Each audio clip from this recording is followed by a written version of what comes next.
ব্যক্তি 400 টাকার একটি ঘড়ি ক্রয় করলো এবং ক্রয় মূল্যর উপর 20% লাভে বিক্রয় করলো।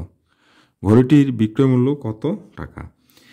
মানে এখানে আমি দুটো ওয়েতে করতে পারি এই অঙ্কটা। আচ্ছা, একটা প্রথম যার যেটা ভালো লাগে তোমরা করে নেবা,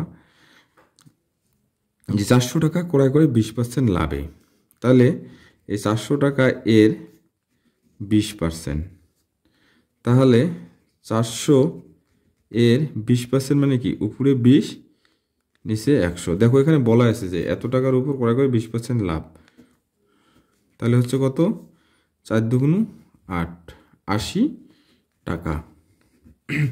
এখন বিক্রয় মূল্য কত, তোমরা এখানে বলা আছে যে বিক্রয় মূল্য কত, তাহলে বিক্রয় মূল্যটা বার করলে আমাদের আগের যে মূল্যটা ছিল, তার মানে আমরা লাভ করছি যে 20%, তাহলে 400 সাথে যোগ আছে 80 টাকা, তাহলে 480 টাকা।